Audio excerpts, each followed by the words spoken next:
La serviette était encore humide. Je m'en souviens parce que c'était la mienne et qu'elle était suspendue au bord du lit dans lequel je n'avais pas dormi depuis 3 nuits. Son soutien-gorge était sur la lampe. Une chaussure sur le rebord de la fenêtre. Son sweat à capuche, son foutu sweat à capuche, était drapé sur le dossier de ma chaise de gaming comme s'il vivait là. Comme si c'était son espace maintenant. Ils ne m'ont pas entendu entrer. Je ne sais pas comment. Je n'ai même pas essayé d'être discret. Peut-être qu'ils étaient trop absorbés. Peut-être que l'univers voulait que je voie tout, image par image, comme une punition pour avoir manqué chaque signe. Je suis resté là, dans l'embrasure de la porte, figé. Elle riait, les cheveux en désordre, enroulés dans un drap qui faisait partie de notre parure d'anniversaire, celle que j'avais commandée en ligne parce qu'elle disait que les draps d'hôtel étaient toujours plus romantiques. Et il était là, torse nu, lui tenant le pied, plaisantant sur le fait qu'elle devrait se faire tatouer, propriété de Chess. C'était son nom, Chess. Bien sûr, le genre de nom qui pense posséder des pièces pour lesquelles il n'a pas payé. Le genre de nom qui ne scie pas quand il couche avec la femme d'un autre dans un lit qui sent encore l'homme qui l'a payé.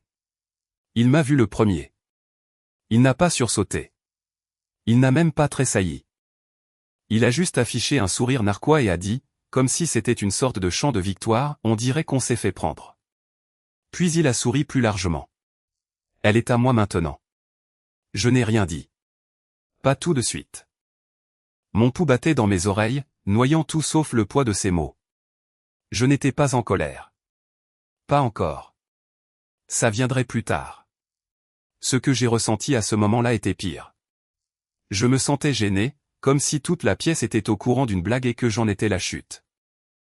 Mais ensuite, je me suis souvenu de la vidéo. Je l'avais envoyée ce matin-là à sa femme. J'ai tourné lentement la tête, les regardé dans les yeux et j'ai souri, non pas parce que j'allais bien, mais parce que je savais quelque chose qu'il ignorait. Elle a vu la vidéo, ai-je dit, juste 5 mots. Et il est devenu blême. Vraiment blême. Le genre de pâleur qui s'insinue dans vos gencives et fait tressaillir vos yeux. Sa bouche s'est légèrement ouverte, mais aucun son n'en est sorti. Oui là, la femme qui était autrefois mon monde, a resserré le drap autour d'elle et a marmonné, « Quelle vidéo ?» Elle ne le savait pas encore, mais elle allait bientôt le savoir. Tout ce qui a suivi ce moment est devenu flou. Non pas parce que je suis parti. Je ne suis pas parti. Je suis resté. Et ce qui a suivi, ce qui s'est passé au cours des 72 heures suivantes, a fait passer la vidéo pour une simple bande-annonce du désastre complet. Et croyez-moi, vous n'avez encore rien vu. Il était 3h07 du matin quand mon téléphone a vibré contre la table de chevet. Je n'avais pas dormi. L'image du sourire suffisant de Chess s'était gravée derrière mes paupières. Chaque fois que je les fermais, je la revoyais. Son corps, sa main, ma serviette. Encore et encore. Je ne clignais même plus des yeux. Je restais juste là, les yeux grands ouverts dans le noir, le cœur battant comme s'il essayait de sortir de ma gorge. Puis il a vibré à nouveau, et encore. Numéro inconnu. J'ai failli le laisser sonner, mais quelque chose m'a dit de ne pas le faire. Et quand j'ai décroché, tout ce que j'ai entendu au début, c'était du bruit de fond. Non, pas du bruit de fond. Une respiration. Puis une voix. C'est vous qui me l'avez envoyé, n'est-ce pas? Ma poitrine s'est serrée. Mara. Une pause. Une inspiration brusque. J'ai cru que c'était un spam au début, mais je l'ai regardé. Je l'ai vu. Je l'ai vu, dans votre maison. Sa voix s'est brisée sur le dernier mot, comme si cela lui faisait physiquement mal de le prononcer. Je ne savais pas quoi dire. Que pouvais-je bien dire à cette femme qui partageait sa vie, son nom, peut-être même ses enfants avec l'homme qui avait souri nonchalamment en détruisant la mienne? Je suis tellement désolé, ai-je murmuré, car c'était la seule vérité qu'il me restait. Elle a ri, un rire bas et amer. Non, ne vous excusez pas. Vous m'avez fait un cadeau. Un cadeau brutal, horrible, mais au moins maintenant, je sais. Une autre longue pause. Puis je l'ai mis à la porte. Il ne le sait pas encore, mais j'ai changé le code. Il est en déplacement professionnel. Il essaiera de rentrer demain. Laisse-le marteler la porte. Je me suis assis dans mon lit, écoutant sa voix devenir plus froide. Il y avait une force en elle, née de la douleur. Mara, je crois qu'il est avec elle depuis des mois, peut-être plus longtemps. Je sais, a-t-elle dit. Ce n'était pas leur première fois sur cette vidéo. On pouvait le voir dans la façon dont il la touchait. Et elle avait raison. La façon dont il se penchait vers Willa, ma Willa, n'était ni incertaine ni hésitante. C'était répété, familier, comme s'il l'avait fait dans chaque pièce de notre maison. Comme s'ils avaient une carte de ma vie et avaient marqué les endroits à souiller. Mara a expiré bruyamment dans le téléphone. Que allez-vous faire? Je ne sais pas, ai-je dit, et c'était la pure vérité. Je ne voulais pas de vengeance. Je ne voulais même pas de justice. Ce que je voulais, au fond de moi, c'était que quelqu'un me secoue et me dise que tout cela n'était qu'un cauchemar. Que je me réveillerais, irais dans la cuisine et trouverais Willa en train de manger des céréales dans mon sweat à capuche, comme elle le faisait toujours. Toujours à moi, riant toujours de même stupide, toujours intouchée par lui. Mais je ne dormais pas, j'ai une idée, a-t-elle dit. Quoi? Il y eut un silence, comme si elle réfléchissait au poids de ce qu'elle allait proposer. Voulez-vous les détruire? Je n'ai pas répondu. Elle a pris cela pour un oui. J'ai des photos, des messages, des choses que je n'ai jamais dites à personne. Je ne voulais pas y croire jusqu'à maintenant. Mais si vous êtes prêts, nous pouvons tout faire brûler. Une partie de moi voulait dire non, tourner les talons, éviter la guerre inévitable. Mais une autre partie, celle qui avait regardé cette vidéo en entier, celle qui s'était tenue dans l'embrasure de la porte de ma chambre comme un fantôme dans sa propre vie, a dit oui. Je lui ai dit de me retrouver le lendemain soir dans un petit restaurant près de la gare, terrain neutre. Personne ne nous reconnaîtrait. Nous parlerions, nous planifierions et peut-être, juste peut-être, nous reprendrions un semblant de contrôle. Mais Willa avait d'autres plans. À 9h41, elle m'a envoyé un texto, on peut parler? Je sais que tu es contrarié. Ce n'est pas ce que tu crois. Cette phrase classique, ce n'est pas ce que tu crois. J'avais un fichier vidéo Full HD intitulé Willa-Chase.mp4 sur mon bureau. En quoi exactement est-ce que je me trompais? Je n'ai pas répondu, mais j'ai commencé à tout enregistrer. Appel, message, enregistrement d'écran, sauvegarde dans le cloud. J'ai même réinstallé la caméra du salon. Nouvel angle, meilleur éclairage. Si elle allait mentir à nouveau, je voulais que ce soit documenté.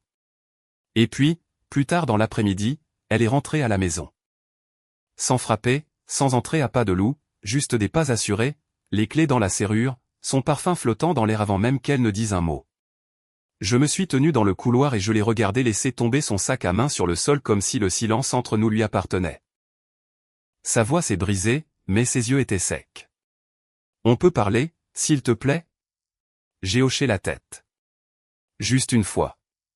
Nous nous sommes assis. Elle m'a dit que c'était une erreur. Que ça ne signifiait rien. Que c'était arrivé une seule fois. Chaque syllabe était comme une coupure de papier. Je n'ai rien dit, j'ai juste lancé la vidéo sur mon téléphone et je l'ai posée, écran vers le haut, sur la table entre nous. Au moment où elle s'est vue à l'écran, riant, gémissant, nue, quelque chose s'est brisé en elle. Elle n'a même pas fini de regarder. Elle a fait voler le téléphone de la table et a crié, « Comment oses-tu m'enregistrer ?» Ce n'est pas moi, ai-je dit calmement. C'est la maison. Caméra de sécurité, salon. Tu te souviens de celle dont tu disais qu'on n'avait pas besoin. Silence.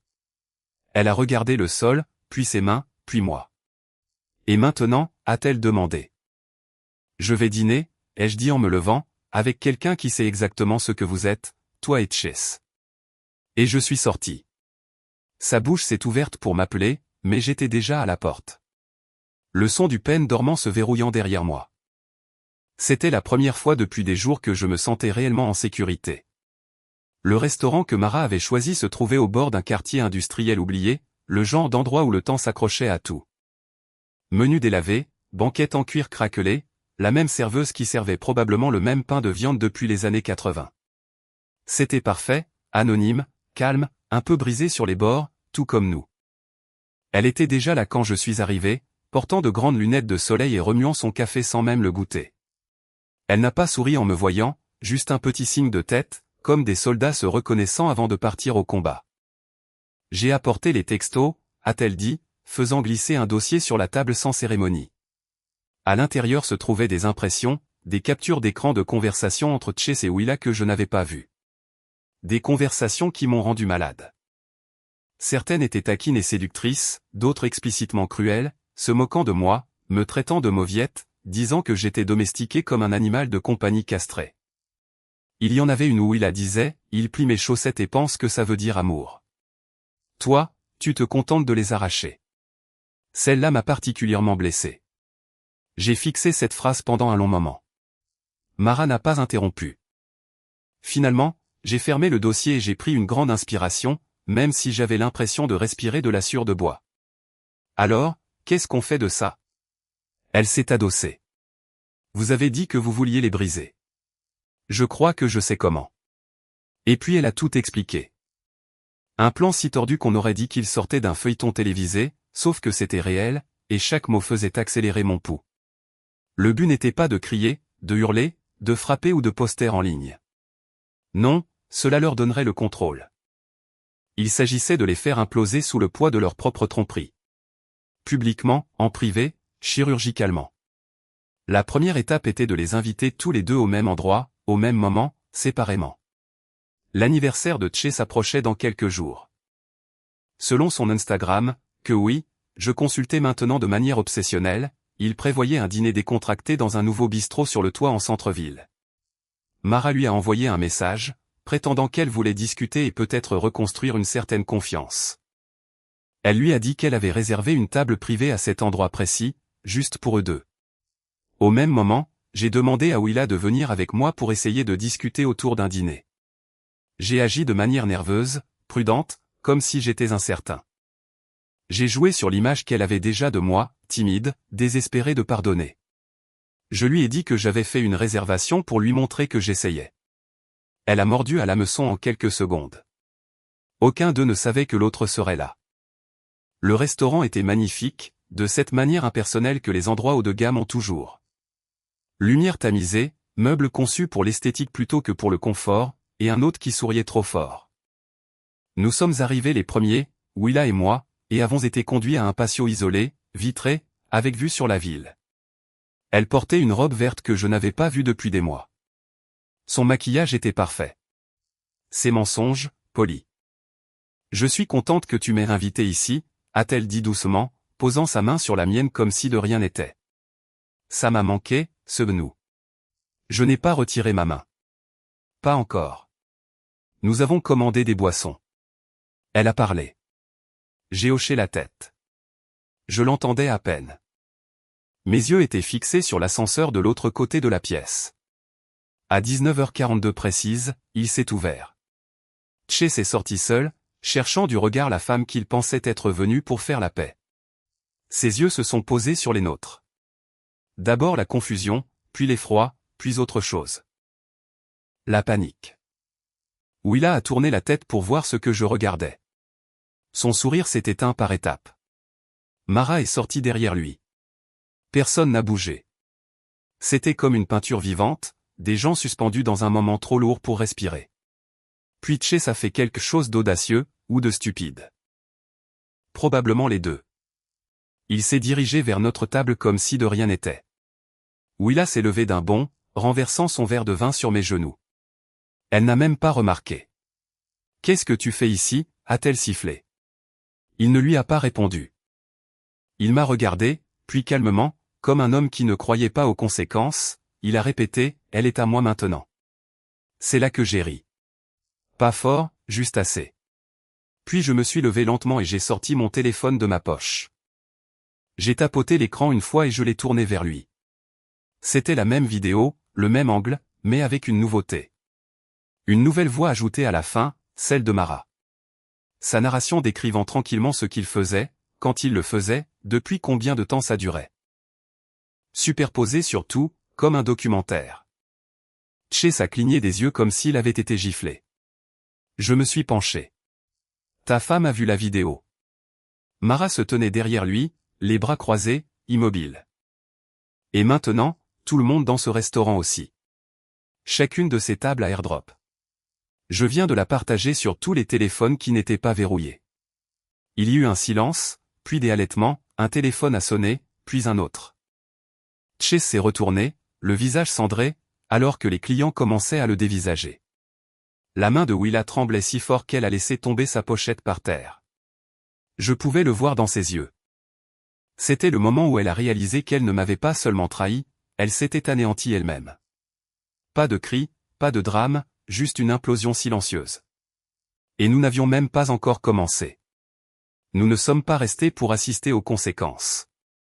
Ce n'était pas le but. J'ai payé l'addition, pourboire compris, puis je suis parti avec Mara par l'escalier de service, comme des fantômes quittant un incendie qu'ils ont déclenché. Elle n'a pas parlé jusqu'à ce que nous atteignions sa voiture. C'était satisfaisant, a-t-elle dit, fixant le volant comme si elle n'était pas tout à fait sûre d'être fière ou nauséeuse. Ce n'est pas la fin, lui ai-je dit. C'est à peine le milieu. Elle a hoché la tête et est partie en voiture. J'ai marché 4 pâtés de maison jusqu'à l'endroit où je m'étais garé, je me suis assis sur le siège du conducteur pendant près de 20 minutes, moteur éteint, et j'ai fixé mes mains. Je m'attendais à me sentir fort, triomphant. Au lieu de cela, tout ce que je ressentais était un vide. Comme si Chase et Willa ne m'avaient pas seulement pris ma femme et ma dignité. Ils avaient arraché une partie de moi que je ne retrouverai jamais. Cette nuit-là, Willa n'est pas rentrée à la maison. Je n'ai pas demandé où elle était allée. Le lendemain matin, sa mère m'a envoyé un texto. Juste 3 mots. Que s'est-il passé, Alden?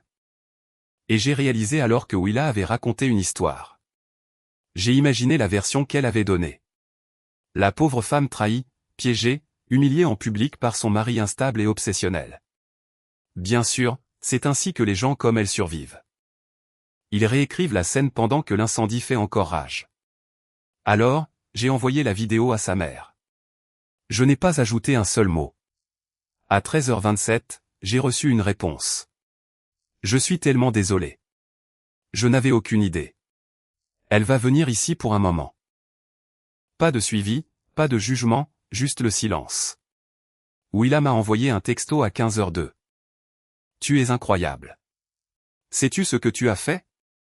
Toute ma famille pense que je suis un monstre. Je n'ai pas répondu. À 15h15, elle en a envoyé un autre. J'ai fait une erreur. Mais je ne méritais pas ça. C'est là que j'ai réalisé à quel point son illusion était profonde. Ce n'était pas l'infidélité qui l'avait brisée. C'était la révélation. Elle ne regrettait pas ce qu'elle avait fait. Elle regrettait que les gens le sachent. Ce soir-là, Mara a appelé. Elle est restée silencieuse un long moment avant de dire « Ma sœur m'a dit que Chase avait appelé leur père.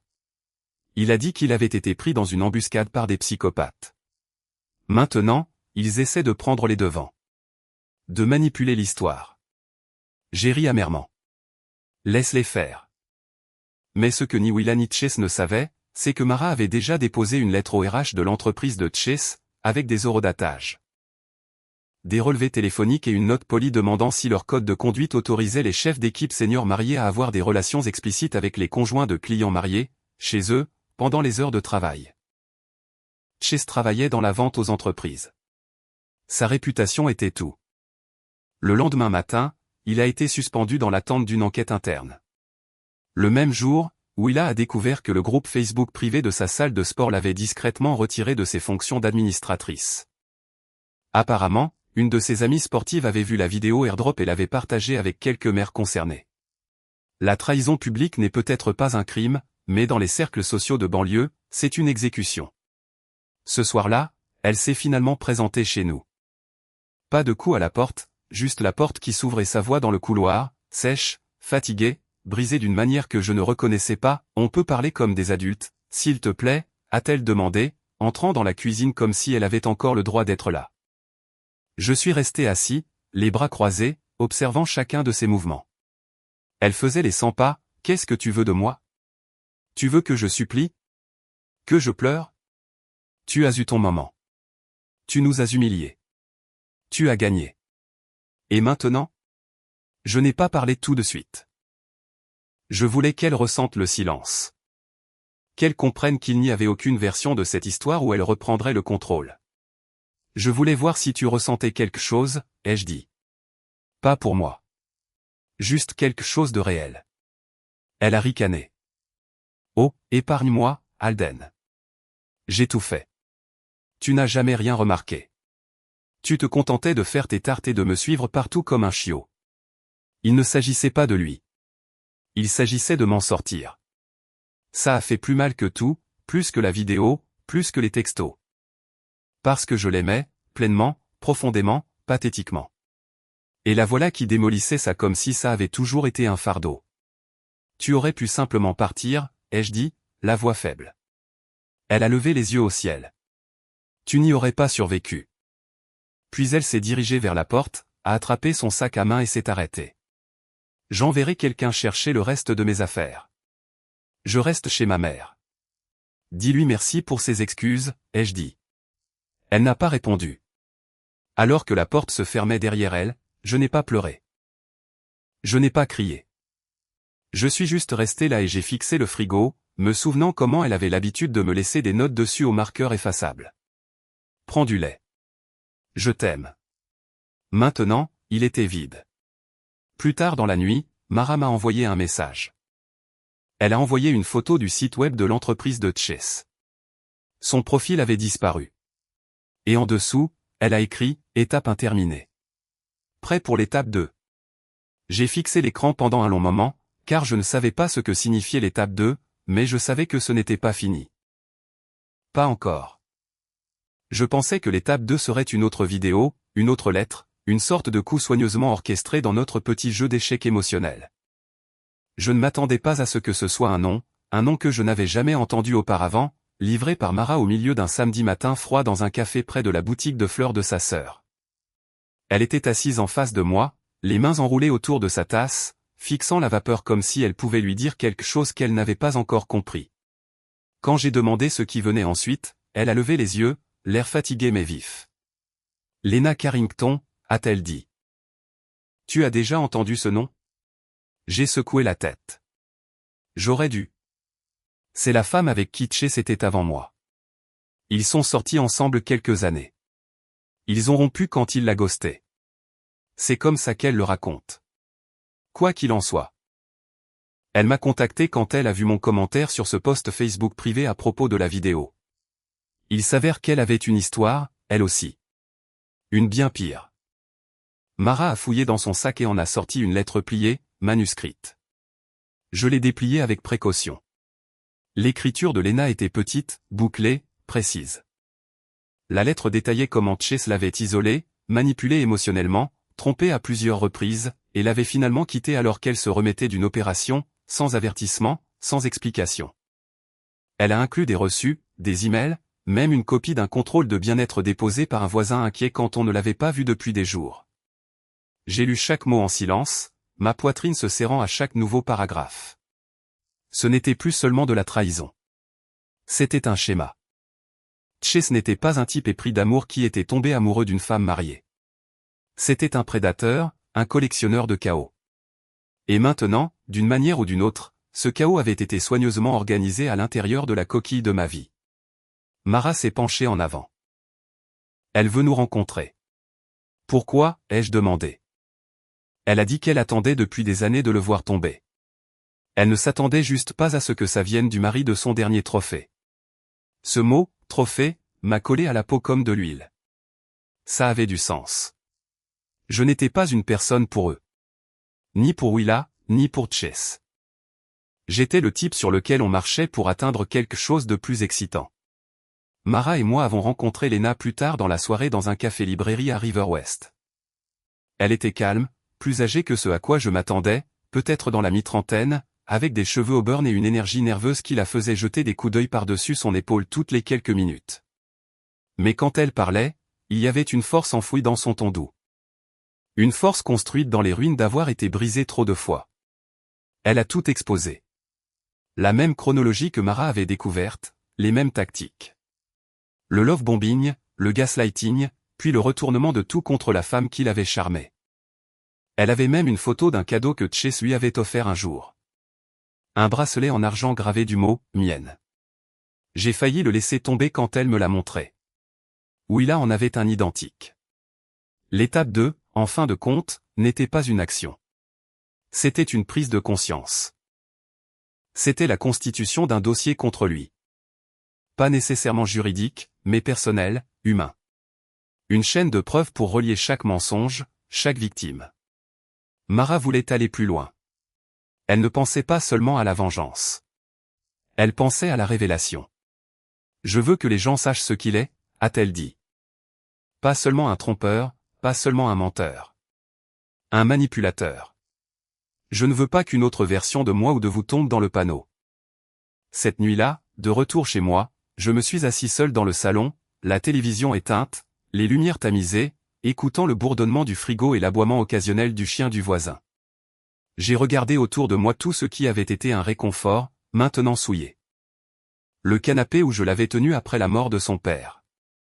Le tapis où nous nous étions assis en mangeant de la pizza le soir du Nouvel An. Le cadre photo toujours sur la cheminée avec notre selfie de vacances maladroit du Maine. J'aurais dû l'enlever. J'aurais dû le brûler, mais je ne l'ai pas fait. Pas encore. Mon téléphone a vibré. C'était un message de Willa. Je t'ai vu avec elle. C'est ça maintenant? Une sorte de relation de rebond tordu? J'ai fixé le message un long moment avant de répondre. Elle s'appelle Mara. Tu te souviens peut-être de son mari. Tu as partagé un lit avec lui plus de fois que je ne peux compter. Elle n'a pas répondu pendant près d'une heure. Quand elle l'a fait, ce n'était pas ce à quoi je m'attendais. Je crois que je suis enceinte. Les mots m'ont frappé comme une brique dans les côtes. Mon corps entier s'est figé. J'ai relu le message 5 fois, essayant de savoir si c'était réel, une blague, un piège. Je n'ai pas répondu. Au lieu de cela, j'ai appelé Mara. Elle n'a pas semblé surprise. Elle essaie de reprendre le contrôle. C'est ce qu'ils font. Elle ne mentirait pas à ce sujet, ai-je dit, espérant toujours que Willa avait au moins encore cette once d'humanité. Mara a hésité. Le ferait-elle? Elle n'avait pas tort. Et pourtant, une partie de moi ne pouvait pas complètement éteindre la partie qui se souciait encore. La partie pathétique de moi qui la voyait encore comme la femme que j'avais autrefois aimée plus que quiconque au monde. Je lui ai dit que nous parlerions en personne. Je n'ai pas dit à Mara que j'avais l'intention de voir Willa seule. Et c'était une erreur, car la fois suivante où j'ai ouvert la porte à Willa, elle n'était pas seule non plus. J'aurais dû m'en douter. J'aurais dû voir le piège à des kilomètres. Mais quand on a passé des années à aimer quelqu'un complètement, stupidement, de tout son être, il est difficile de croire qu'il instrumentaliserait un jour cet amour contre vous. Alors, quand Willa a dit qu'elle avait besoin de parler et a demandé à venir seule, une partie de moi voulait croire qu'elle était sincère. Qu'il y avait peut-être une version de la vérité, une part humaine en elle encore capable de remords. Mais elle n'est pas venue seule. Quand j'ai ouvert la porte, Chase se tenait 2 pas derrière elle, les mains nonchalamment dans les poches de sa veste, comme s'il entrait dans un restaurant et non dans la maison qu'il avait profanée à plusieurs reprises dans mon dos. Willa était vêtue de gris doux, les yeux rouges et les cheveux lâchés, s'efforçant de paraître fragile.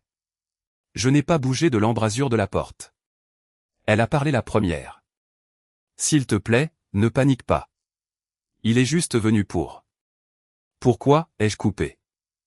Pour sentir les meubles? Peut-être emprunter une autre serviette? Le visage de Chase a légèrement tressailli, mais Willa lui a jeté un regard rapide qui ressemblait presque à un signal. Un accord silencieux entre eux. C'est à ce moment-là que j'ai finalement accepté ce que j'avais nié. Elle n'était pas sous un sort. Elle n'était pas manipulée. Ce n'était pas une erreur. Elle était avec lui, pleinement, complètement, et sans regret. Nous devons mettre les choses au clair, a dit Chase, calme, mesuré, comme s'il s'agissait d'une négociation d'entreprise. Les choses ont dérapé l'autre soir et nous pensons qu'il faut prendre les devants. J'ai ri. Pas un rire normal. Quelque chose de plus proche d'un aboiement étranglé. Nous. Vous pensez que c'est une crise de relations publiques que vous pouvez gérer? Willa s'est avancée. Je t'ai dit que je pourrais être enceinte, Alden. Ce n'est pas quelque chose que je peux gérer seul, et je n'ai pas besoin de plus de drame en ce moment. Je suis venu ici parce que je pensais que tu méritais de l'entendre en personne. Alors pourquoi est-il ici, ai-je lancé?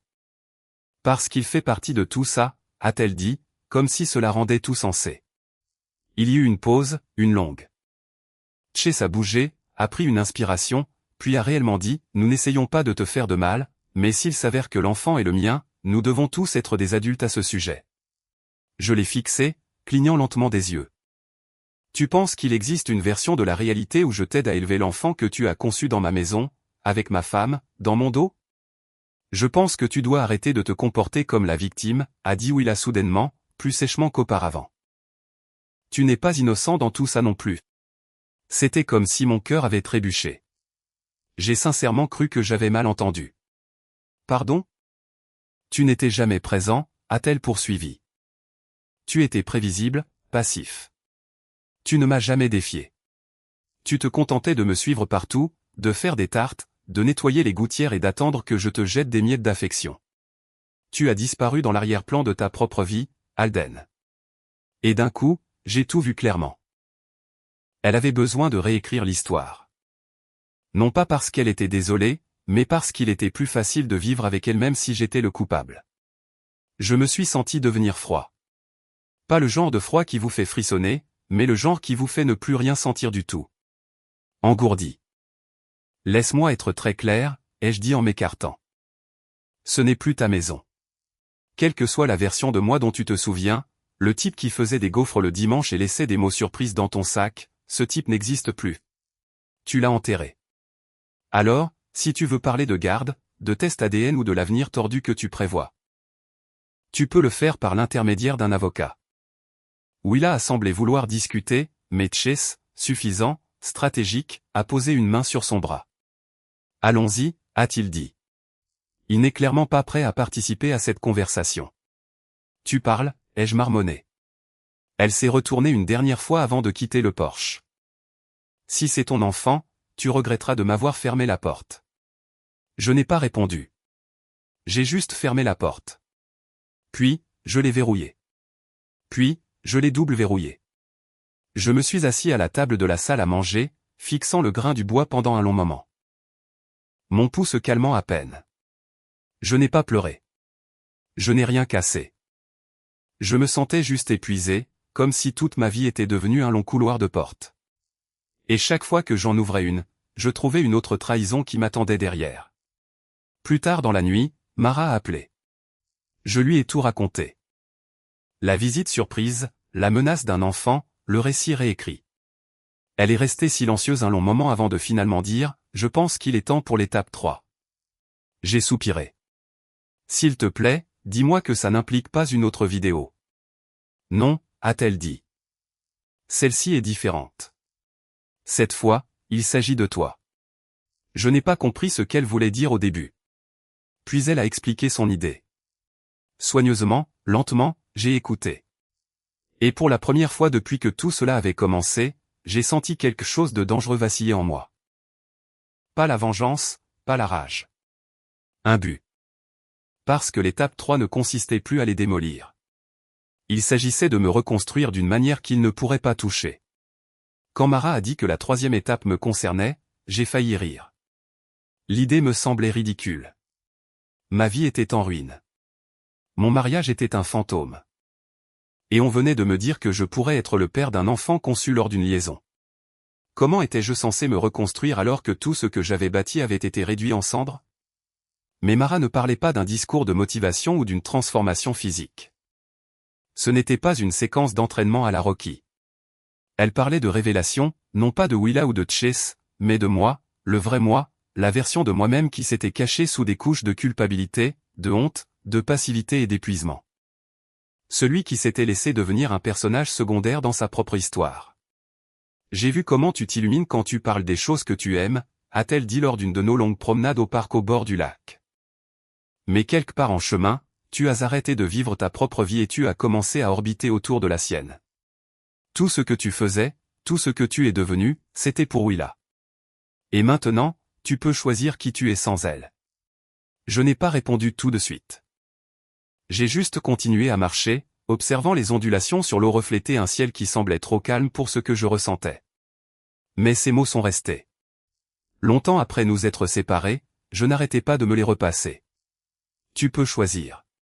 Et c'est ce que j'ai fait. J'ai commencé modestement. J'ai décroché les photos encadrées de Willa et moi du couloir. Pas avec cérémonie ou colère, mais comme si j'enlevais des décorations périmées après les fêtes. Je les ai mises en boîte avec ses livres, ses tasses, ces petits bols décoratifs qui, selon elle, étaient pour l'ambiance. J'ai même passé l'aspirateur sous les coussins du canapé pour la première fois depuis qu'elle avait commencé à dormir chez des amis du travail. Puis j'ai rouvert la boutique Etsy que j'avais abandonnée pendant la pandémie. La plupart des gens ne savaient même pas que je concevais des ustensiles de cuisine en bois sur mesure. Rouleaux à pâtisserie, planches de service, cuillères sculptées avec des initiales gravées à la main. C'était juste un à côté, un passe-temps que j'aimais avant que Willa ne me fasse sentir que c'était mignon, mais pas sérieux. J'ai publié 3 nouvelles annonces, mis à jour mon profil et j'ai laissé faire. En 2 jours, j'avais 12 commandes. En une semaine, j'en avais 43. Mara est celle qui a suggéré d'en faire quelque chose de concret. Elle m'a aidé à enregistrer le nom, Knot & Grain. Et en un mois, elle a conçu un logo, créé un site web de base et même posté quelques photos de nos promenades avec Buster, mon chien, qui était devenu ma mascotte non officielle. Le bouche à oreille s'est répandu plus vite que prévu. Quelqu'un a partagé une de mes créations sur un blog de cuisine locale, et soudain, je recevais des messages privés d'inconnus me demandant si je prenais des commandes personnalisées. Et Willa l'a remarqué, bien sûr. Le premier signe a été un commentaire sur l'un de mes posts. Pas sous son vrai nom, mais j'ai reconnu son écriture. Mignon de voir ton petit passe-temps de retour. Toujours en train de jouer à la dinette avec de la colle à bois. Je n'ai pas répondu, mais j'ai bloqué le compte. 2 jours plus tard, elle a appelé. Je n'ai pas répondu. Puis elle s'est à nouveau présentée, cette fois seule, et a laissé un mot dans ma boîte aux lettres. Manuscrit. Pas d'excuses, juste de la confusion. Je ne comprends pas qui tu deviens. Ce n'est pas toi. Mais c'était moi. Ça l'avait toujours été. C'était juste la version de moi qu'elle n'avait jamais pris la peine de chercher. Le vrai changement s'est produit lorsque Mara m'a invité à un marché d'artisans en ville. Elle m'a trouvé un stand, m'a aidé à m'installer, et s'est même tenue à côté de moi dans le froid glacial du matin pendant que j'arrangeais mes pièces sur des planches de chêne récupérées. J'étais nerveux, agité, transpirant sous ma veste. Mais ensuite, les gens ont commencé à s'arrêter, à parler, à poser des questions, à acheter des choses. Un type a passé une commande de $200 pour 6 planches à découper gravées pour des cadeaux de mariage.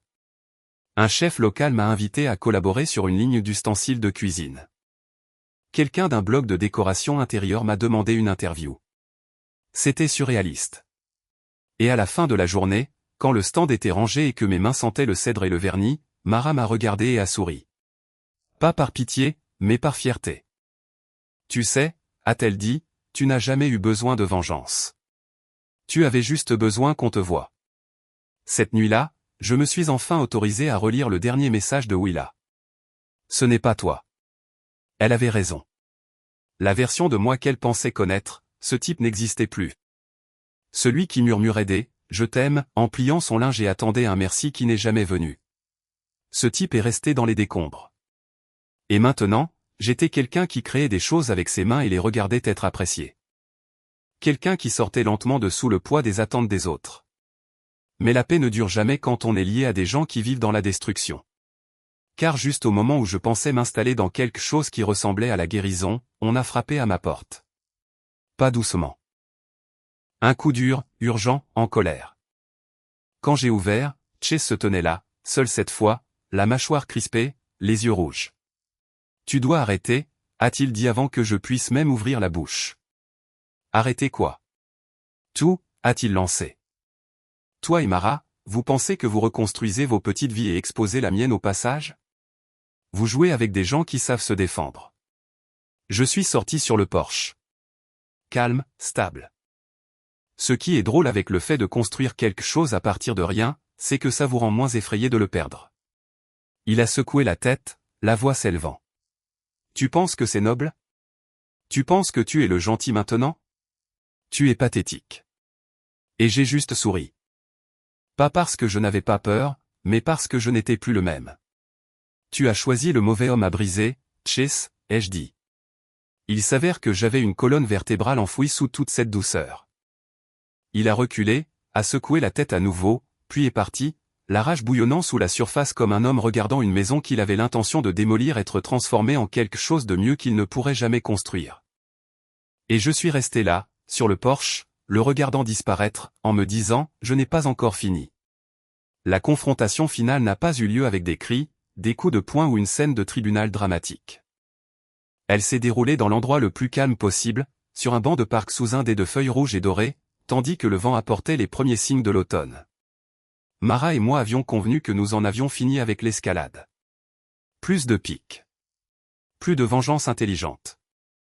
Nous avions tous deux survécu à quelque chose de toxique, et aucun de nous ne voulait continuer à boire à la même coupe. Ce que nous voulions maintenant, c'était tourner la page. Mais Willa n'allait pas laisser les choses se terminer en silence. Elle m'a de nouveau envoyé un texto la semaine après que Chase se soit présenté à ma porte. Pas en colère cette fois. Pas manipulatrice, juste incertaine. Je pense que je suis vraiment enceinte. J'ai besoin de te parler, s'il te plaît. J'ai accepté de la rencontrer dans un lieu public. Pas pour elle, mais pour moi. Je ne voulais pas risquer de retomber dans de vieilles habitudes. J'avais besoin de la regarder dans les yeux une dernière fois et de me rappeler qui elle était vraiment, et qui je n'avais plus à être. Elle est arrivée en retard, les cheveux attachés, sans maquillage. C'était la version la plus naturelle d'elle que j'avais vue depuis des mois. Et pourtant, elle ressemblait à une étrangère, comme quelqu'un que je pourrais croiser dans la rue et oublier 5 secondes plus tard. C'était une prise de conscience étrange, mais libératrice. Je ne vais pas faire durer les choses, a-t-elle dit en s'asseyant à côté de moi. J'ai fait le test. Il était négatif. Je n'ai pas répondu tout de suite. J'ai juste regardé 2 enfants au loin courir en rond avec des feuilles dans les cheveux. Je pensais que peut-être, si ça avait été vrai. Je ne sais pas, a-t-elle ajouté, que ça aurait signifié quelque chose. Qu'on aurait dû parler, qu'on serait resté dans la vie l'un de l'autre d'une manière ou d'une autre. Maintenant, je l'ai regardé. Willa, il n'y a plus rien entre nous, ai-je dit, calme, définitif. Il n'y a aucune version de cette histoire où nous sommes dans la vie l'un de l'autre.